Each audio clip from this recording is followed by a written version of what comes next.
श्रीराम. आपल्या सर्वांच्या हृदयस्थ वसणाऱ्या आत्मारामास साष्टांग प्रणिपात करून गोस्वामी तुलसीदास रचित श्री रामचरितमानस या ग्रंथातील जो पंचम सोपान सुंदरकांड याचं आपण चिंतन करत आहोत. सज्जन हो, हे आपलाच कथा चिंतन क्रमांक 887. आपण गेल्या चिंतन प्रवाहामध्ये हनुमंताने प्रभू रामचंद्रांची दिलेली ही मुद्रिका सीताजींच्या चरणांजवळ टाकली. ज्या मुद्रिकेला पाहताच सीताजींच्या मनामध्ये विचारांचं काहूर माजलं. प्रभू रामचंद्रांची मुद्रिका इथे कशी आली? अरे, प्रभू रामचंद्रांचा कोणी पराभव तर केला नाही ना?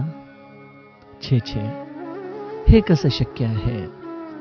जीती को सकई अजय रघुराई. आणि ही मुद्रिका माया रूपाने तयार करावी म्हटलं तर ही माया निर्मित नाहीये. माया ते असे रची नाही जाई. अशा रीतीने भगवंताच्या नामाचं महत्व आपण या प्रभू रामचंद्रांच्या मुद्रिकेच्या आधाराने समजून घेतलं. सीताजींना ही मुद्रिका प्राप्त झाल्यानंतर अंतःकरणामध्ये अनेक प्रकारचे हे विचार येत आहेत. हे पाहून हनुमंताने अत्यंत मधुर वाणीमधून भगवंताची कथा गायला सुरुवात केली. मधुर बचन बोलेऊ हनुमाना. आणि या मधुर वाणीने आपली ओळख सांगितली नाही तर आपल्या स्वामींची ओळख सांगितली. आपलं चरित्र सांगितलं नाही तर आपल्या स्वामींचं चरित्र सांगितलं. रामचंद्र गुण बरणे लागा. आणि अशा भगवंताची कथा सीताजी ऐकू लागलेले आहेत. इथपर्यंतचा कथाभाग सज्जनो आपण कालच्या टप्प्यामध्ये बघितला. कालच आपल्या सर्व चौपायांचं गायन झालेलं आहे. त्यामुळे आपण आता थेट कथा विभागामध्ये प्रवेश करूयात. बघा, हा दोहा देखील त्याचा क्रमांक जर आपण बघितला तर तो 13 आहे. या 13 क्रमांकाच्या दोहामध्ये त्रयोदक्षरी मंत्राचं प्रेम कसं लागेल याचंच जणू काही रहस्य हनुमंताने आपल्याला सांगितलंय. सज्जनो, आपण सर्व श्रोते मंडळी बरेच वर्ष झाले माझ्याबरोबर या निरूपणाच्या प्रवासामध्ये आहात. सर्वप्रथम मनोबोध, मग दासबोध आणि त्यानंतर रामायण. मला कधी कधी काही मंडळी देखील विचारतात आणि मी देखील मनामध्ये विचार करत असतो की या रामायणानंतर काय? अजूनही तरी आपल्या रामायणाचा बराच मोठा पल्ला बाकी आहे, परंतु रामायणानंतर काय असा प्रश्न जेव्हा अंतःकरणात निर्माण होतो तेव्हा एक खूप मोठं प्रश्नचिन्ह निर्माण होतं. रामकथेच्या पलीकडं अजूनही काही ज्ञान, अजूनही काही वेगळेपण सांगायची मला इच्छाच उरली नाही, अशी माझ्या मनाची अवस्था झाली आहे. माझं असं अजिबात म्हणणं नाही की ह्या ग्रंथाच्या पलीकडं अजूनही कुठला श्रेष्ठ ग्रंथ असू शकत नाही, परंतु माझ्यासाठी, माझ्या समाधानासाठी, माझ्या अभ्यासासाठी, माझ्या सर्व शंका कुशंकांसाठी जर मला हा परिपूर्ण ग्रंथ आज पूर्णत्वाने प्राप्त झालेला आहे, त्यावरती समर्थ कृपेच्या दासबोधांचा एक सुंदर दृष्टिकोन श्री महाराजांच्या कृपेने प्राप्त झालाय. मला वाटतं या रामकथेच्या पलीकडे अजूनही काय गायचं, काय सांगायचं? अनेकदा लोक म्हणतात, अहो दासबोधाचं ते अद्वैत तत्वज्ञान आणि हे जरा पुराण कथन होय की नाही? परंतु सज्जनो, मी समर्थांच्याच साक्षीने आपण सांगतो की हे रामचरित्र म्हणजेच समर्थांना अभिप्रेत असलेला दासबोध आहे. सर्व दासबोधाची सूत्र आपल्याला या प्रभू रामचंद्रांच्या चरित्रामधून प्राप्त होतात. काही लोकांच्या मनामध्ये हा देखील एक दुविधेचा प्रश्न असतो की भगवंताचं नाम आपलं फक्त घ्यावं, या सगुण चरित्राची काय गरज आहे? आणि तसं आपण बघतो की आजच्या काळामध्ये भगवंताच्या नामाचा महिमा सांगण्यासाठी तसं विशेषत्वाने या सगुण चरित्रांचा आधार देखील घेतला जात नाही. अनेकदा आपल्याला मोठ्या लोकांची उदाहरणं दिली जातात. अनेक वेगवेगळ्या पद्धतीचे मोठे मोठे लेखक, कथाकार, शास्त्रज्ञ यांच्या आधाराने देखील आपण परमार्थ समजून घेतो. परंतु या आपल्या पुराणांमध्ये, या आपल्या अशा मंगलमय चरित्राच्या व्यक्तिरेखांना समोर ठेवून परमार्थ सांगणं हे कदाचित थोडंसं काही लोकांच्या दृष्टीने मागासले पण देखील असू शकतं. परंतु माझ्या सर्व परमार्थाच्या या कक्षाच या प्रभू रामचंद्रांच्या लीला नाट्याभोवती फिरत राहतात, त्यांच्या चरित्राभोवती फिरत राहतात. आणि राहिला प्रश्न भगवंताच्या नामाचा आणि भगवंताच्या कथेच्या परस्पर संबंधाचा, तर सज्जनो, या रामकथेने तुम्हाला काय दिलं आहे असा जर तुम्ही तुमच्याच अंतःकरणात विचार कराल, तर मी तुम्हाला खात्रीने सांगू शकतो की प्रभू रामचंद्रांच्या विषयी विशेष आदर, विशेष प्रेम या कथेने तुमच्या हृदयामध्ये निश्चितपणे निर्माण होणार. जो त्याचं श्रवण करतो त्याला तो राम आपला वाटणार, त्याच्याबद्दल एक विशेष ममत्व आपल्या हृदयामध्ये निर्माण होणार.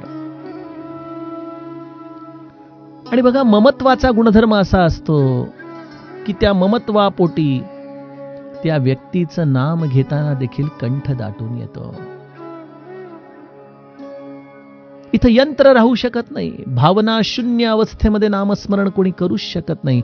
ज्याला भगवंताच्या कथेचं प्रेम आलं, ज्याला भगवंताच्या लीला चरित्रामध्ये अत्यंत उमाळा आला, सज्जनो, भगवंताच्या नामाचं प्रेम हे त्याच्यापासून दूर नाही. आणि त्यामुळं कथेचा अभ्यास करावा. कथा आपल्या रामाला आपल्या बरोबर जोडेल. आणि हेच माझ्या श्री महाराजांनी आपल्याला शिकवलं की सर्व साधनांचे सार सखा माझा रघुवीर. तो राम आपला सखा झाला पाहिजे, आपला सोबती झाला पाहिजे, तो आपल्या जीवनाचा अविभाज्य घटक झाला पाहिजे. नवे नवे तो आपल्या घरातला कोणीतरी आहे या भावनेने आपलं राममय जीवन झालं पाहिजे. सज्जनो, आणि हे रामकथा मला देते. कसं सांगू तुम्हाला, इथं जीवाच्या तळमळीतून, जसं माझे तुकाराम महाराज म्हणायचे की कीव माझी सांगा काकुळती, तसं हे हृदय गलबलून जातं माझ्या रामचरित्राच्या चिंतनातून. आणि हे चरित्राचं मंथन करता करता मंथुनी नवनीता तैसे घे अनंता वाया व्यर्थ कथा सांडी मार्ग, अशा पद्धतीने या कथारूपी असलेल्या मंथनातून भगवंताच्या नामाच्या प्रेमाचं नवनीत स्वाभाविकपणे आपल्या अंतःकरणामध्ये सद्गुरु कृपेच्या प्रसादाने आपल्याला प्राप्त होतं. कथा आमच्या जीवनामध्ये भगवंताचं प्रेम आम्हाला देते, त्याच्या नामाचं प्रेम आम्हाला देते. आणि त्याही पेक्षा कथा आम्हाला आणखीन जर काही प्रदान करत असेल तर कथा आमच्या जीवनातल्या व्यथांची समाप्ती करते. कथा आम्हाला स्वाभाविक मार्गदर्शन करते, जीवन कसं जगावं. हे सर्व आदर्श आमच्या भोवती फिरत राहतात.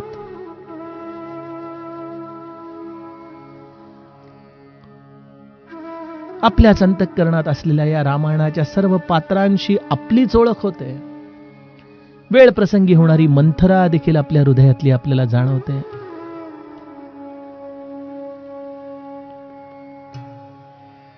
भगवंताशी अघळ पगळ सलगी करणारा सुग्रीव देखील आपल्याला दिसतो.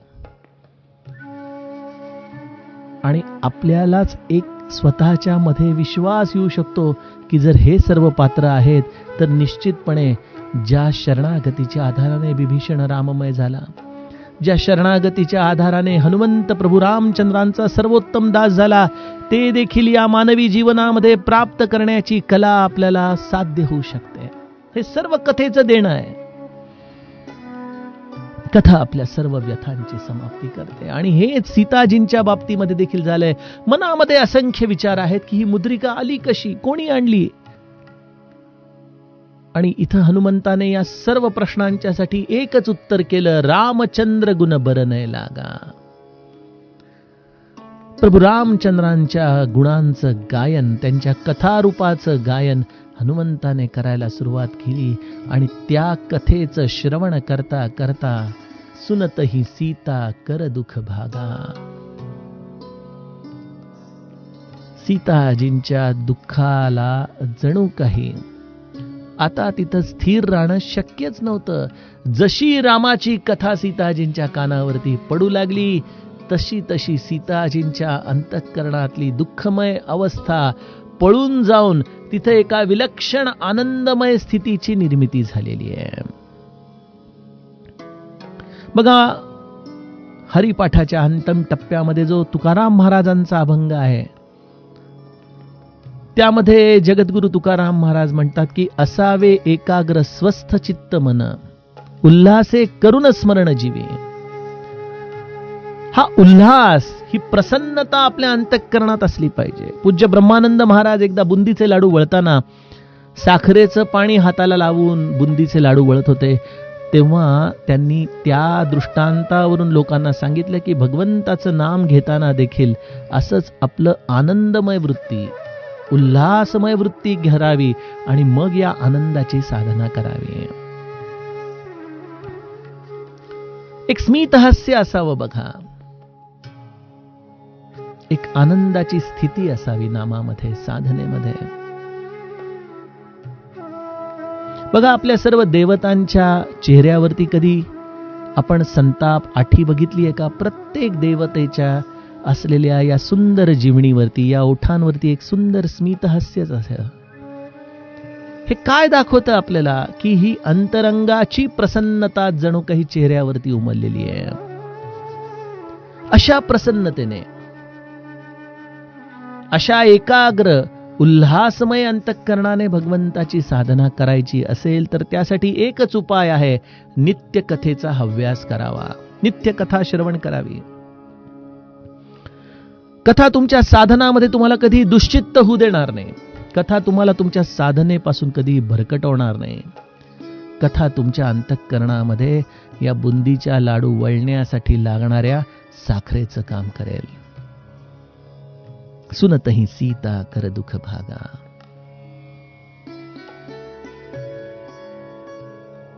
कथा हे आपल्या आतच एक साधन आहे. कथेचं श्रवणामध्येच स्वाभाविक भगवंताचं स्मरण आहे. अशा या उल्हासमय स्थितीला प्राप्त करण्याचं साधन, जिथं प्रत्यक्ष भक्ती देखील प्रफुल्लित होते, जिथं अंतःकरणाला एक सतेजता येते, जिथं कुठल्याही प्रकारचे संशय जवळपास फिरकत नाहीत, अशा या सर्व स्थितींची आम्हाला सुलभतेने प्राप्ती करून देण्याचं सामर्थ्य आहे भगवंताच्या कथेमध्ये. भगवत कृपेने त्या कथेमध्ये असलेले वेगवेगळे पैलू, त्याचं चिंतन सुलभतेने, सहजतेने कोणीतरी वक्त्याने आपल्या अंतःकरणात उतरवायला हवा. अर्थात हा देखील भगवत कृपेचाच प्रसाद असतो. त्याच्या देहाची, त्याच्या वाणीची केवळ उपाय योजना असते, परंतु त्यामधून महात्म्य प्रत्यक्ष परमात्माच दुश्चित्त अंतःकरणाला प्रसन्न करण्यासाठी म्हणून सांगत असतो. हनुमंत रूपी अधिकारी वक्त्याने भक्तिरूपिणी सीताजींना ही प्रभू रामचंद्रांची कथा सांगितली आणि ती अशा विशेष प्रेमाने, विशेष आनंदाने, अशा विशेष माधुर्याने सांगितली की सुनत ही सीता कर दुःख भागा.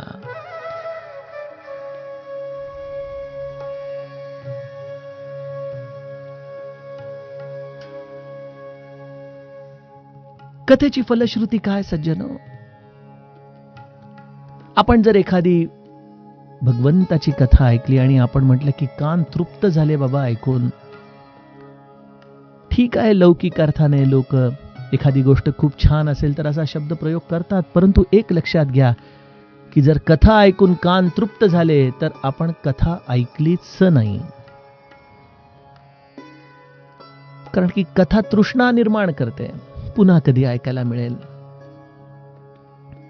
पुन्हा कधी भगवंताचं हे गुणगान आपल्या कानावरती पडेल आणि तेच प्रसंग, त्याच गोष्टी पुन्हा पुन्हा अत्यंत प्रेमाने ऐकण्यासाठीची एक विलक्षण उर्मी अंतःकरणामध्ये निर्माण होते. अहो, इथं घरांमध्ये आपण चांगल्या गोष्टी, मोठ्यांनी सांगितलेल्या गोष्टी देखील लहान मुलं ऐकत नाहीत हे पाहतो.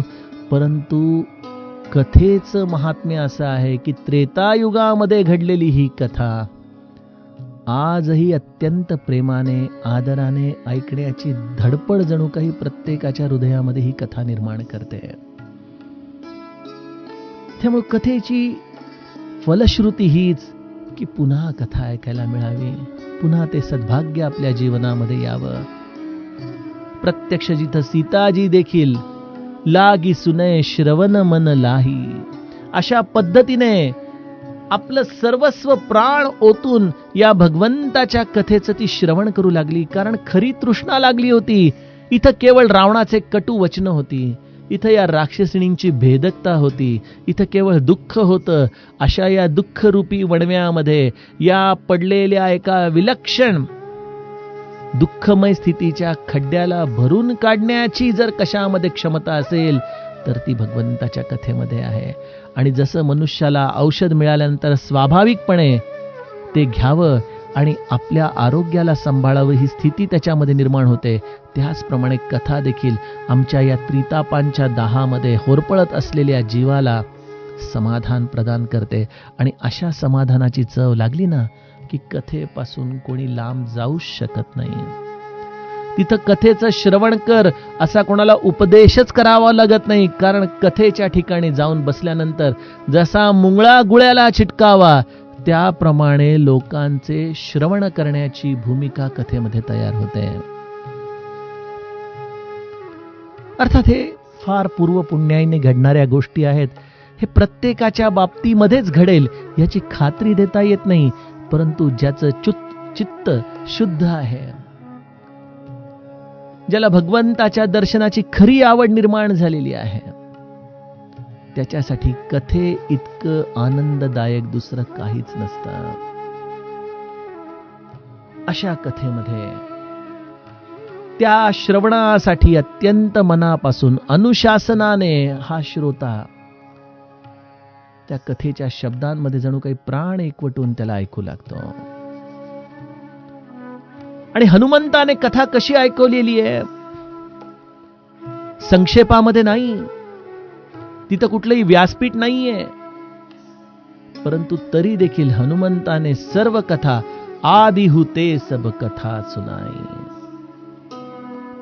आजच्या काळामध्ये जणू काही व्यासपीठासाठी हा एक नियमच हनुमंताने या चरणाच्या आधाराने आपल्याला सांगितलंय. बघा, आजकाल आपण बघतो अनेक ठिकाणी भागवत कथानक होतं, परंतु त्या कथानकामध्ये आपण पाहतो की काही प्रसंगांना फक्त त्या 7 दिवसामध्ये आपल्या समोर ठेवलं जातं आणि बाकीच्या चरित्राला जणू काही अगदी स्पर्श देखील होत नाही. तसंच ग्रंथ पूर्ण झाल्याचं आपण समाधान मानतो. परंतु कथा ही विस्ताराने करावी. कथा ही कुठल्या लौकिकासाठी न करता त्यातील प्रत्येक प्रसंगाला न्याय देता देता करावी. आदि हुते सब कथा सुनाई. रामायणामध्ये देखील संपूर्ण कथानक अगदी सुरुवातीपासून शेवटपर्यंत व्यवस्थित सांगायला हवं. प्रभू रामचंद्रांच्या जन्माच्या आधीपासून सर्व घडलेल्या घटनांचा परामर्श घेत घेत या प्रभुचरित्रातील प्रत्येक प्रसंगाला निदान स्पर्श करत करत आदि हुते सब कथा सुनाई. हा जणू काही एक ग्रंथ अपराध होतो की आपण ग्रंथातील प्रसंगांना वगळून जर कथा सांगू लागलो तर. आणि सीताजींची असलेली ही श्रवण इच्छा, त्यांना मिळत असलेला हा आनंद पाहून वक्तारूपी हनुमंताला देखील विशेष उल्हास येतोय. आणि ही कथा विशेषत्वाने रंगवून सीताजींना प्रत्येक घटनेला स्पर्श करत करत हनुमंत सांगू लागतोय. आपण म्हणाला, हो, ही कथा फक्त सीताजींनाच ऐकू गेली का? तिथं असलेल्या राक्षसिणींच्या कानावरती नाही पडली का ही कथा? कदाचित पडली असेल, परंतु कानावरती शब्द पडणं आणि त्या कानातून ते शब्द हृदयामध्ये जाणं यामध्ये बराच फरक आहे बरं का. आपण एखादी वस्तू पिऊ कशाने शकतो? आपल्या रचनेच्या आधाराने पिऊ शकतो, परंतु कथा देखील प्याली जाते, परंतु ती पिली जाते ती केवळ कानाच्या मार्गातून. आणि त्यामुळे गोस्वामीजींनी अचूक शब्द वापरलाय, श्रवणामृत जे ही कथा सुहाई. हे श्रवणाचं अमृत आहे, जे अमृत प्याल्यानंतर मरगळलेल्या या चित्ताला प्रसन्नता प्राप्त होते, हर्ष प्राप्त होतो, मनातल्या सर्व संशयांना तिलांजली दिली जाते. असं हे श्रवणाचं अमृत. या कानांनी ही कथा प्यायची असते. केवळ कानांवरती शब्द पडले म्हणून आपण कथा श्रवण करत नाही. त्या कानांनी त्या हृदयापर्यंत या कथेचा ठाव घेतला आणि त्यातून जर आपल्याच लक्षात आलं की एक स्वाभाविक प्रसन्नता, एक स्वाभाविक उल्हास आपल्या अंतःकरणामध्ये अनुभवायला येतोय, समजावं आपण कथा प्राशन केलेली आहे.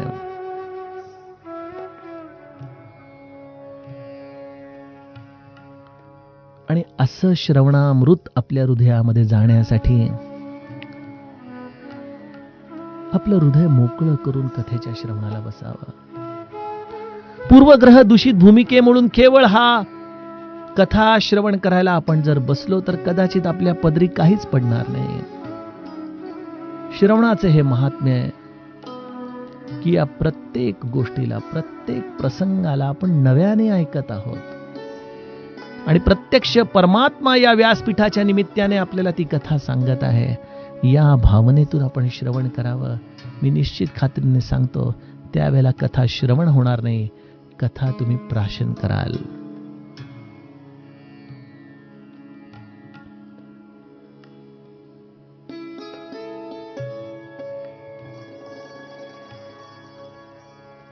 मी देखील कथेचा वक्ता आहे, मान्य आहे, परंतु जेव्हा जेव्हा कथा श्रवण करत असतो ना सज्जनो, तेव्हा मला प्रत्येक वेळेला ते सर्व प्रसंग मी नव्याने ऐकत आहे हाच भाव माझ्या हृदयामध्ये निर्माण होत असतो. पूज्य बापूंच्या कथा मी अनेक ठिकाणी जाऊन ऐकल्या, परंतु प्रत्येक वेळेला तेच प्रसंग कथेमधले, तेच संदर्भ, परंतु बापूंच्याकडून पुन्हा पुन्हा ऐकताना असं वाटायचं की अरे हे तर कदाचित आपण पहिल्यांदाच ऐकतोय बरं का.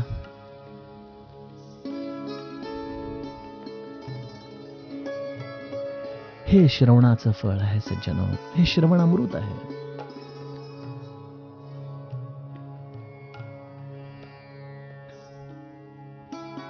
अशा श्रवणामृताला सीताजींच्या हृदयामध्ये स्थान मिळताच त्यांच्या अंतःकरणामध्ये एक स्वाभाविक भावना प्रगट झाली, कही सो प्रगट होती की न भाई.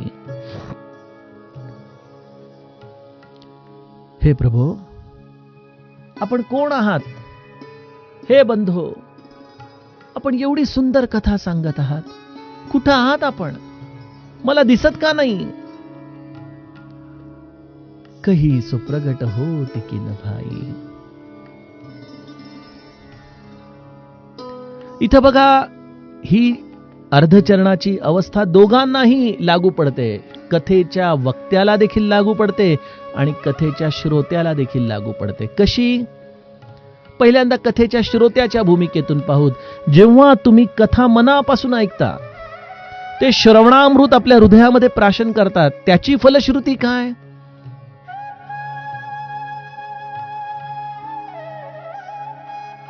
त्याची फलश्रुती हीच की त्या भगवंताची कथा एवढी गोड आहे, तर तो भगवंत किती गोड असेल. हे प्रभो, तुमची कथा एवढी सुंदर आहे, कधी दर्शन द्याल? कधी दर्शन द्याल? कधी मला भेटाल?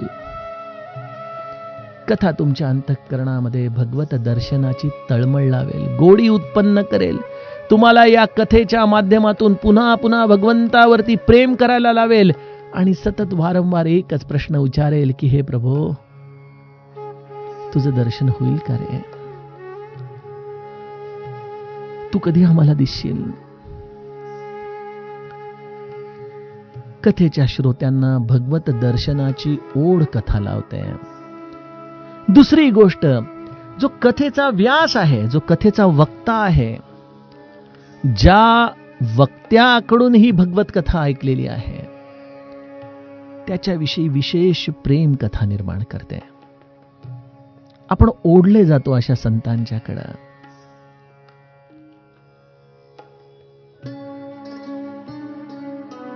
कही सुप्रगट होती की न भाई.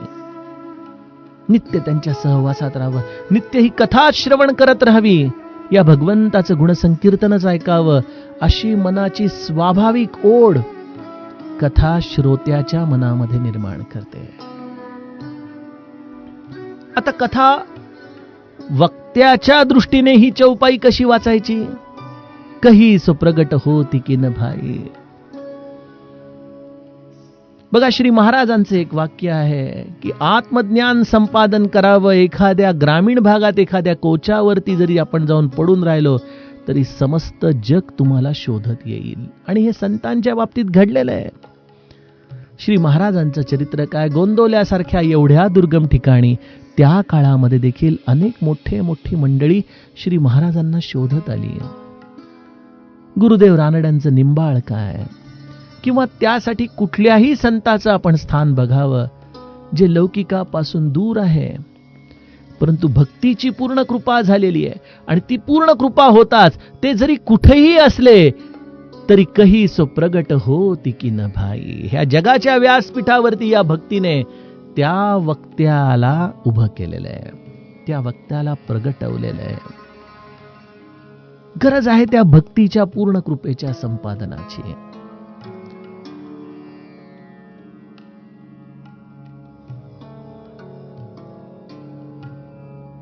त्यामुळं रामायण काय करतं तर रामकथेच्या वक्त्याला कथा मोठं करून टाकते. आणि यामध्ये वक्त्याचा कुठलाही महिमा नसतो. त्या वक्त्यावरती झालेल्या या भक्तीचा हा कृपा आशीर्वाद असतो. आणि त्या कृपा आशीर्वादाच्या अनुसार प्रत्येक वक्ता या परमार्थाच्या व्यासपीठावरती लहान मोठेपणा अनुभवत असतो. सज्जनो, त्यामुळं या व्यासपीठावरती पूर्णपणे या जगदंबिकेचा आशीर्वाद आहे. आणि ती जेव्हा सांगते की कही सुप्रगट होती की न भाई, त्याच वेळेला आपल्याला या परमार्थाच्या व्यासपीठावरती ती प्रगटवत असते. हे वक्त्याच्या दृष्टीने या चरणाचा अर्थ झाला. लीला चरित्राच्या आधाराने सीताजींच्या देखील अंतःकरणामध्ये ही एक जिज्ञासा जागृत झाली आहे की एवढी सुंदर कथा जो सांगतोय तो कुठे आहे, कोण आहे तो? कही सुप्रगट होती की न भाई. आणि जशी जगदंबेची आज्ञा प्राप्त झाली त्या क्षणी हनुमंताने झट दिशेने झाडावरून उडी मारली. आपल्या लघु रूपामधून मध्यम आकाराचं एका लहान मुलाच्या आकारामध्ये हनुमंत सीताजींच्या समोर हात जोडून उभा राहिलेला आहे. तब हनुमंत निकट चली गयो. भक्तीने आज्ञा दिलेली आहे की कोण आहेस तू, ये प्रगट हो. आणि त्यावेळेला तो हनुमंत हात जोडून भक्तीच्या जवळ प्रगट झालेला आहे. आणि हनुमंताचं रूप सीताजींनी पाहिलं. अरे, हा वानर रूपामध्ये कोण आलाय? आपण प्रभू रामचंद्रांच्या बरोबर दंडकारण्यापर्यंत होतो, परंतु तिथपर्यंत तर आपल्याला प्रभू रामचंद्रांच्या जवळपास कोणी वानर, त्यांचा सखा या रूपाने तर कधी दिसला नाही. कधी भगवंताच्या सांगण्यामध्ये देखील अशा कुठल्या वानर रूपाचं महत्व त्यांनी आपल्याला सांगितलं नाही. मग हा वानर हा नेमका कुठून आला आणि ह्याने एवढी सुंदर कथा कशी सांगितली? कोण आहे हा? फिरी बैठी मन विस्मय भय हो. सीताजींनी जेव्हा हनुमंताचं हे रूप पाहिलं त्या क्षणी त्यांनी आपली मान फिरवून घेतली. अरे, हे कोण आलं? आणि मनामध्ये विस्मय करू लागल्या. बघा, आपण सीताजींच्या अयोध्याकांडातल्या प्रसंगाला नेहमी चिंतनामध्ये घेतच असतो की वानरांचं चित्र पाहून देखील घाबरणाऱ्या त्या सीताजी, ज्या सीताजी राक्षसिणींना घाबरल्या नाहीत, ज्या सीताजी रावणाच्या तलवारीला घाबरल्या नाहीत, त्या सीताजी हनुमंत रूपी वानर समोर येताच फिरी बैठी मन विस्मय भय हो. म्हणजे काय झालं? वनवासामध्ये असूनही सीताजी आपल्या अयोध्या कांडामध्ये असलेल्या प्रभू रामचंद्रांच्या संलग्नतेच्या अवस्थेमध्ये गेल्या, त्या मूळ रूपामध्येच गेल्या जणू काही, ज्या अवस्थेमध्ये एक स्वभावामध्ये भीती आहे, वानराचं चित्र देखील भयभीत करतं. अशा सीताजींची मानसिकता रामकथा ऐकून रामाशी अशी संलग्न झाली की जणू काही त्याच्याच आपण सहवासात आहोत, आणि त्याच्या सहवासामध्ये असा हा वानर नेमका आपल्या समोर कोण येऊन उभा राहिला. फिरी बैठी मन विस्मय भय हो. अशा रीतीने हनुमंताच्याकडे पाठ करून जणू काही डोळे मिटून सीताजी बसलेले आहेत, मनामध्ये विचार करतायत की हा नेमका आहे तरी कोण.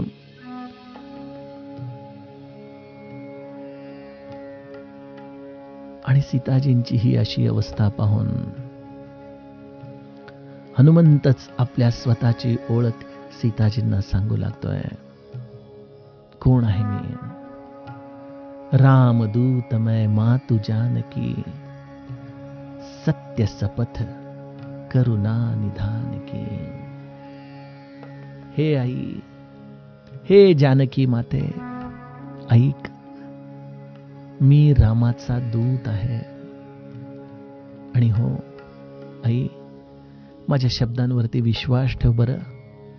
सत्य शपथ घेऊन मी तुला सांगतो. आणि कोणाची? करुणा निधान की. करुणा निधान असा शब्द हनुमंताने सीताजींच्या समोर उच्चारण केलेला आहे. या करुणा निधान शब्दाची देखील फार मोठी गंमत संत मंडळी आपल्या कथा विस्तारामध्ये सांगत असतात की प्रभू रामचंद्रांना अत्यंत लढीवाळपणे सीताजी एकांतामध्ये करुणानिधान या नावाने हाक मारायच्या. आणि त्यांनी एकच विनंती प्रभू रामचंद्रांना केली होती की माझं हे जे तुम्हाला लढीवाळपणे करुणानिधान या नावाने हाक मारणं आहे ना, ते तुम्ही कधीही कोणालाही सांगू नका. अगदी जो तुमचा जीवलग असेल, जो तुमच्या प्राणाचा प्राण असेल ना, केवळ त्याच्याबरोबरच तुम्ही ही गोष्ट सांगा की सीताजी प्रभू रामचंद्रांना करुणानिधान या नावाने हाक मारतात. आणि ज्याप्रमाणे हनुमंताने सर्वप्रथम मुद्रिका टाकली, त्यानंतर भगवंताची कथा सांगितली, आणि त्यातही विशेषत्वाने मी रामाचा दूत आहे, रामाचा दास आहे हे सांगण्यासाठी जी ओळख पटवली, ती अशा शब्दाच्या आधाराने प्रभू रामचंद्रांची ओळख हनुमंताने सांगितली, जे नाव केवळ सीताजींना ठाऊक होतं. आणि या करुणानिधान या शब्दाचा उच्चार कानावरती पडताच सीताजींच्या अंतःकरणातला हा विस्मय देखील दूर गेला, आणि सीताजींनी डोळे उघडून हनुमंताकडे अत्यंत प्रेमाने पाहिलेले. सज्जनो, यातील पुढील कथाभाग आपण उद्याच्या कथाचरित्रामध्ये बघूया. जानकी जीवन स्मरण जय जय राम.